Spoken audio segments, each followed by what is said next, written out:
My name is Abdallah-Ali from Darfur, from West Darfur, specifically in a place called Zalinje. And why did you have to leave your village? As you know, the conflict of Darfur or the genocide of Darfur started for a long time. The period of 2000, the conflict become more worse, more crisis, more killing, more ruin all over Darfur. Because of that, I left Darfur. When I woke up, I found fire everywhere, bullets, huts burning, people running, screaming of children, old women. It's hard.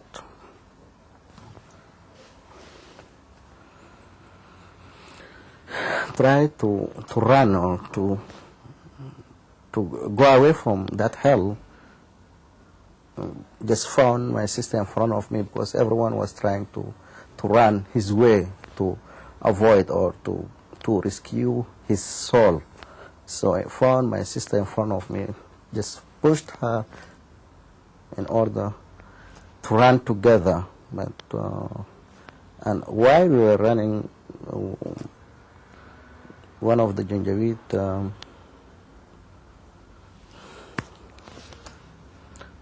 shoot her in front of me on her head, and it's quite difficult to explain. Really, it's quite difficult. It's not easy. Of course, I couldn't able to help her, because if I were to help her, I will find or I will face same destiny what she faced. Because of that, try to run as fast as I can. Stayed in a jungle like 2 days, then in a jungle because Janjaweed, Arab militia and government troops were surrounding all over Darfur. You know, Darfur contains valleys and rivers and mountains, so I kept hiding inside the mountain. 2 days, I remember, with no food, with no water. After that period, I transported place to place in order to live or to get out totally from Darfur, and it was not easy because Darfur is a huge area. It's very difficult, and Janjaweed were everywhere because they were trying to to keep people in a little communities in order to get rid of them totally. So it took long time to get out from place to place, city to city, till reached Khartoum. Left Khartoum to Egypt. And what happened in Egypt? Yeah, in Egypt it was another disaster also, or another case. In Egypt, life is not easy, and because the conflict of Darfur I think has connection with Arab League, and Egypt is one of the countries of Arab League. So Egyptian authorities sometimes used to deport Sudanese, or to deport especially Darfurian to Sudan.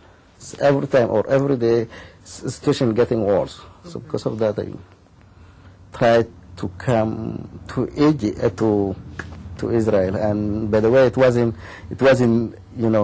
easy decision to decide to go to Israel, because it's a reasonable question, because when we were in Egypt, we have no more information about Israel. Israel, just what we know in Israel, according to the Arab media, just like army, carrying guns and tanks, doing the conflict of Palestine. So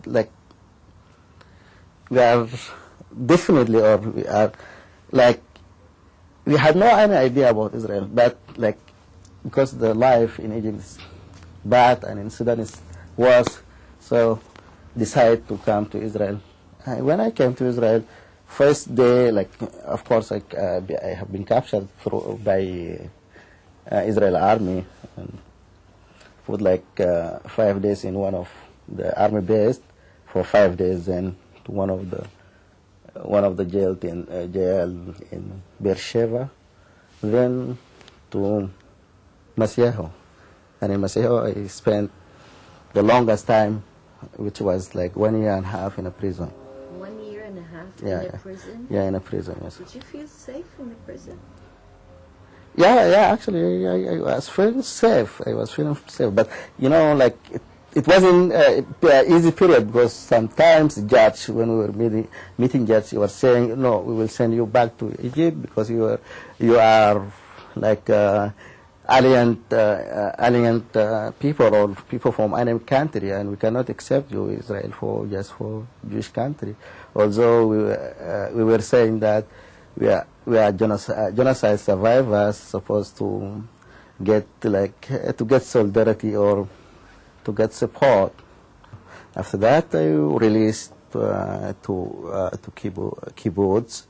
Were you free in the kibbutz? No, I wasn't free. Totally, I wasn't free. It's like it was a big jail. Like in a jail, it was really jail, but kibbutz was like a big jail or wide jail, because you were just it was allowed just to move in a certain place, like just a job from your place to your sleeping place. Like the condition of the release that to be or to put in a place with a fence in order not to move as you want. And even if you want to get out of the kibbutz, one of the kibbutzim responsible or in charge should be escort you. You cannot go by yourself. Of course, cannot. And this was one of the conditions of the release. And how long you've been in kibbutz? I have been in. Actually, I moved from many kibbutzim, but the total period was 8 months. How should Israel, the state of Israel, treat the people from Darfur that come and seek a safe place? I suppose because genocide which is going on in Darfur is well known. I think Israeli government is supposed to know about this point. But what I think according to what they were saying to us, that you are coming from enemy country, maybe they are pushing you to do something here. And it wasn't clear. It was really painful to hear that we are coming to do, because in Sudan they are saying you are from Darfur, you are enemy. That means we were enemy in Sudan. In our homeland we were enemy, and we came to Holocaust survivors country, and they're saying as well you are from enemy country. It was difficult. It was difficult to hear. So what I want to say, as some European countries were accepting Holocaust survivor like such Britain, I think was afford a place to Jews. So I think Israeli morally has to accept us as genocide survivors. What do you mean accept? Like to offer us a place, to offer us protection.